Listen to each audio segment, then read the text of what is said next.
Hey everybody, FYI, we're going to start up in a few minutes, but we're going to hold on and wait for other people to join. Thanks for joining. I'll be back in a little bit.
Okay, everyone, it's 2 o'clock and we've got about 20 plus people on here. I want to get started. Hi, everyone. Thanks for joining us here for the SnapStream What's New in 8.3 webinar. My name is Chris Swartz, and I'm coming to you from Kansas City, Missouri, and I'm the new field application engineer here at SnapStream. I'm about a month and a half into my employment here, so most of you won't recognize me, but I hope to get to know everyone better and even possibly meet some of you face-to-face in the future.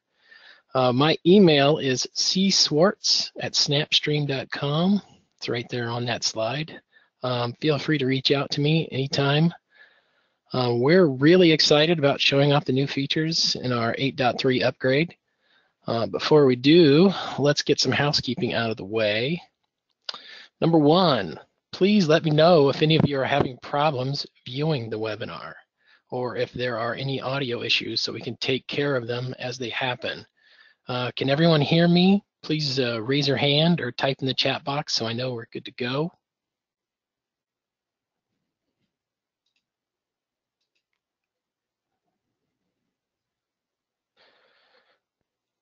Okay, I think we're good.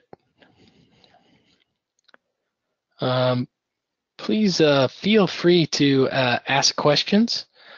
I want this to be as interactive as possible. We will have support representatives watching the webinar and responding to your questions.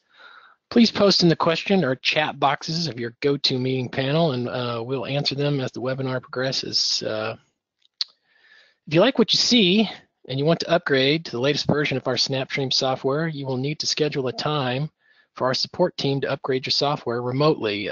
You will need to go to www.snapstream.com/upgrade and schedule a time for that update. You should only need to schedule 30 to 60 minutes downtime on your recording schedule to get that done. I'm going to copy the link into the chat box so you have it.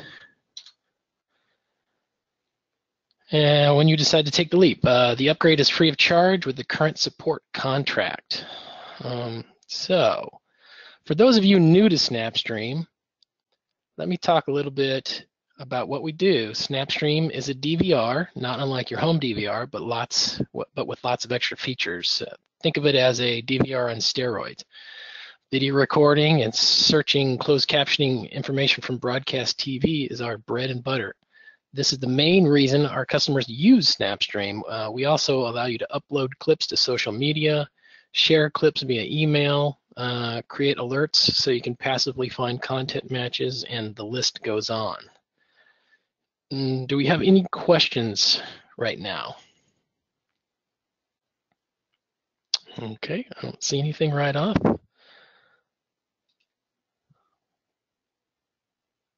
All right, well, let's go on.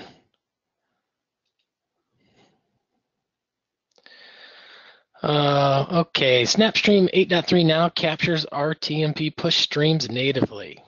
RTMP capture adds to the growing list of IPTV streams SnapStream can record. If you're migrating from Snappy TV, then this should make that process seamless. If you're streaming live video to Facebook Live, YouTube Live, or Periscope, then chances are you're using RTMP already, which SnapStream can capture. Customers are requiring this because increasingly their input sources aren't just component HDSDI or HDMI video, they are encoded IPTV streams. And now RTMP stream capture, now you can add RTMP stream capture to your tool belt.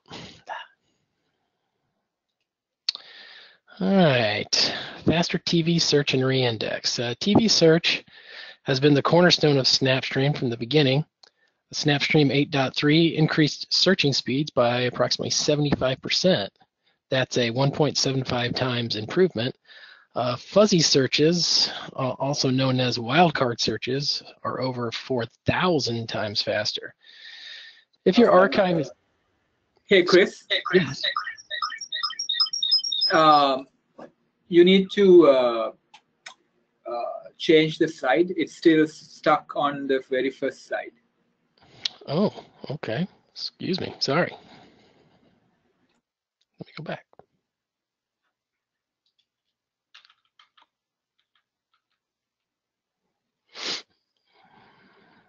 Sorry, everyone.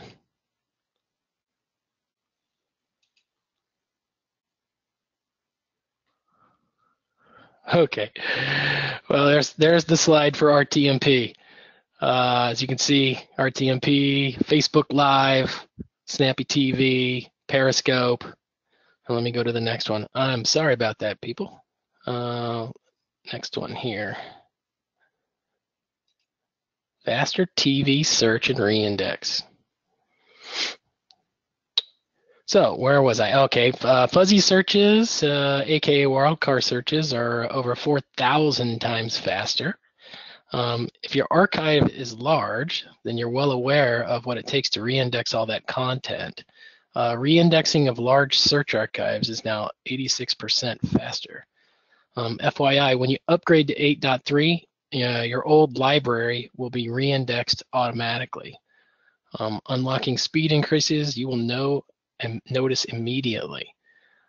Search results seem almost instantaneous, and I'll show you this a little bit later in the webinar.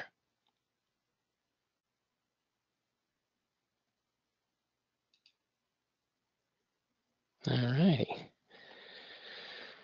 The next item on the agenda is the addition of 2 more export options to SnapStream's already extensive selection of output options. With SnapStream 8.3, you can quickly and easily monetize your content from SnapStream by exporting directly to Brightcove. Are you using Vimeo for intelligent video sharing? SnapStream 8.3 can export directly to Vimeo as well. And now that SnapStream can export to so many platforms, you can set permissions on each of those export locations and automatically create thumbnails for your exports.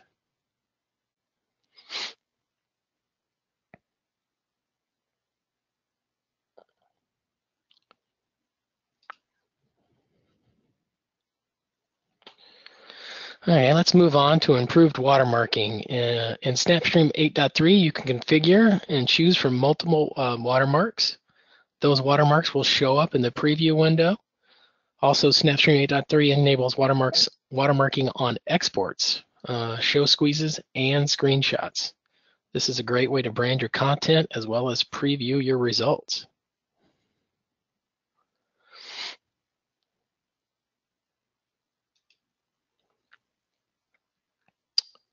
All right. SnapStream 8.3 can burn timecodes into video when you show squeeze, and clip. So you can see on this left here, this is when you make a clip. You're making a new clip and you're show squeezing it. You can turn on the time stamp. Let me show you what that looks like. Hold on a second. And right there, you get a video, a little picture of it. Here's what those timecode burn-ins look like. We're using time of day timecodes with white colored text.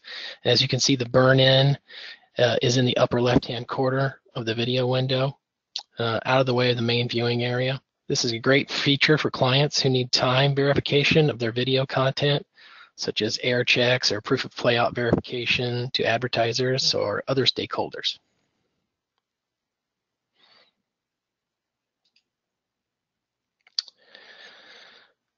Here are a few more updates available in SnapStream 8.3. TV parental guidelines are added to the program guide and library, which means those ratings and content metadata follow your video all the way through your production workflow. We've added more output metadata options by adding description field editing on export of clips. 8.3 allows you to create permissions on who can export to what folder. Those permissions are assigned to groups, and then the users in those groups inherit those permissions. You can also add a user alone and not just a whole group to those permissions. It's a great way to make sure users are accessing the system the way you want them to. And lastly, we've added support for VTT captions. If you have video content with VTT captions and you want to import it into SnapStream, we will read those captions on import and add them to the searchable index. Expand your searchable video library with VTT caption support.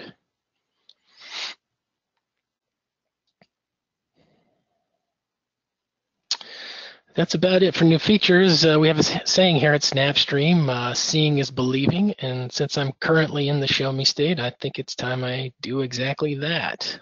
Hold on here, let me get out of that.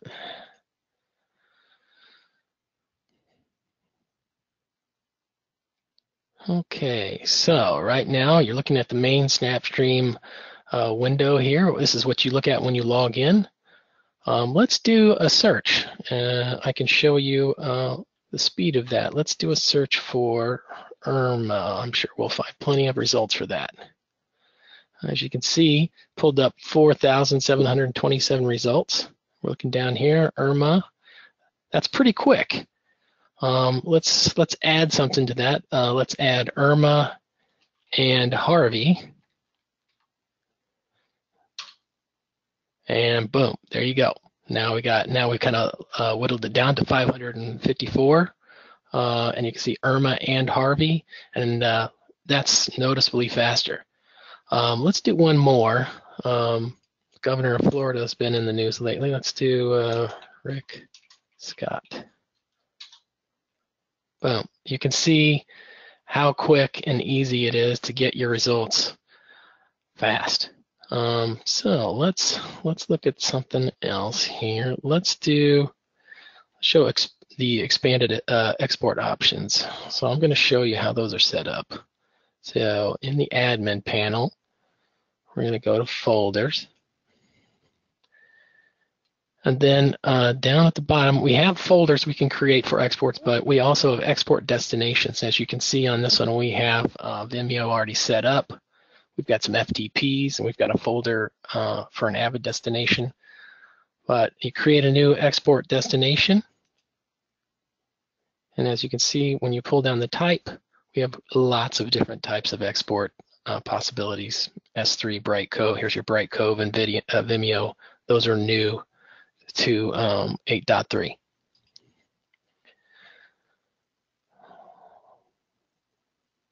Okay, so let's go back. I wanted to show you folder permissions.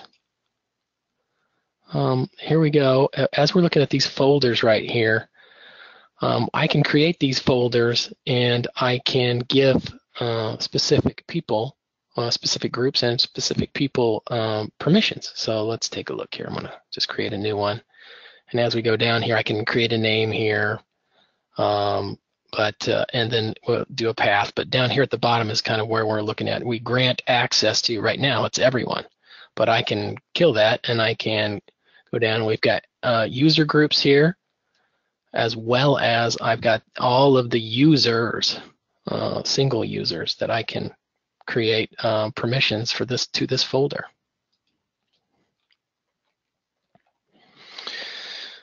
Okay, let's talk about watermarking. So let's go to the library. I want to choose a clip here. Let's do a CNN here. Okay, let's just clip in here. So I want to do watermarking.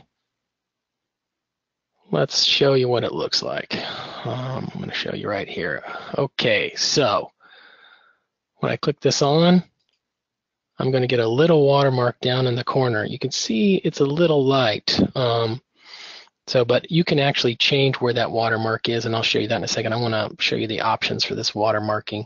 But basically, you can turn it on and turn it off here in your settings. It's a little switch.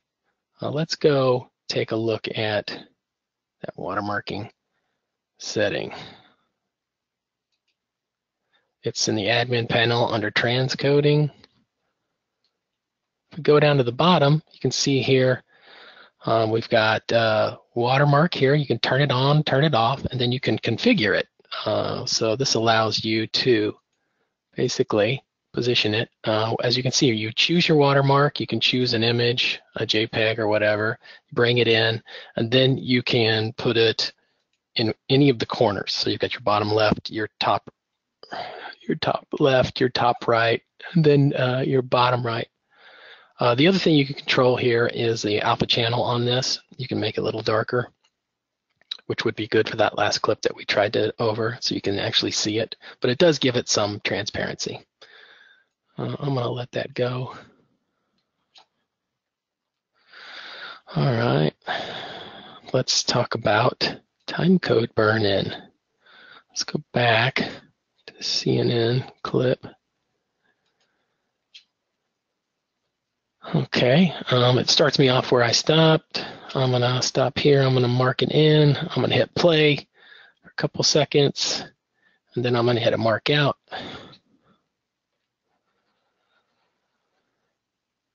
Okay, so let's do a clip and show squeeze. So let's give it a name here. We're just going to call it CNN Florida Keys. And then I'm going to clip and show squeeze.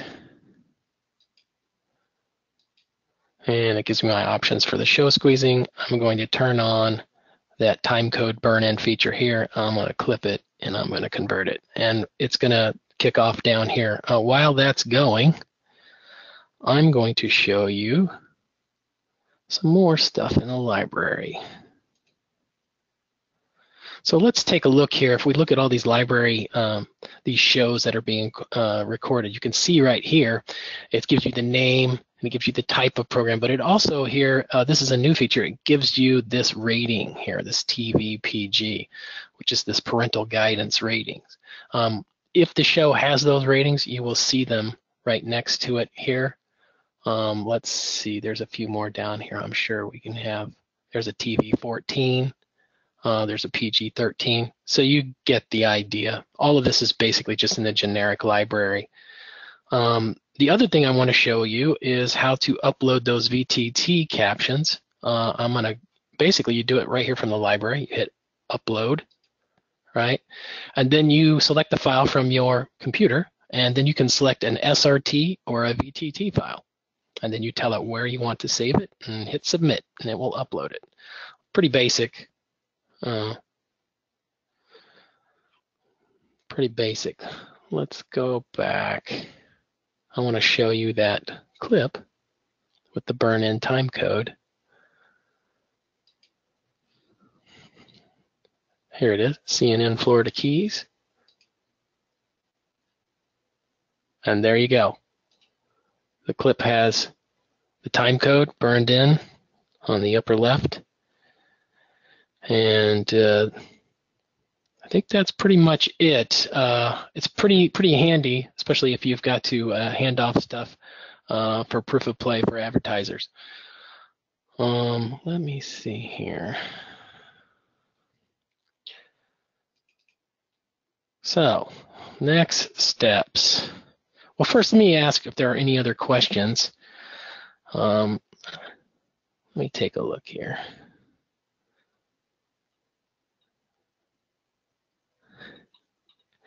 One of the questions was, what part of Missouri? Kansas City.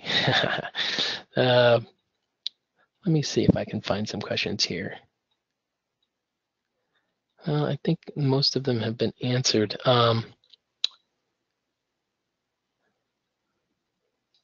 Let's finish up here. That's pretty much everything I wanted to show you with SnapStream 8.3. Don't forget to go to www.snapstream.com/upgrade to get your system upgraded to 8.3. You need to schedule that. You'll see the schedule box there. It's an hour-long schedule, but it shouldn't take longer than 30 to 60 minutes to get you up to the new version. Don't wait to unlock all those great features we talked about today. And feel free to reach out to me via email at cswartz@snapstream.com. I appreciate everybody's time today, and like I said, if there's any other questions you need, you can email me or just continue to ask them in the questions dialog box there. We'll hang on a little bit. Once again, thanks. Have a good day, everyone.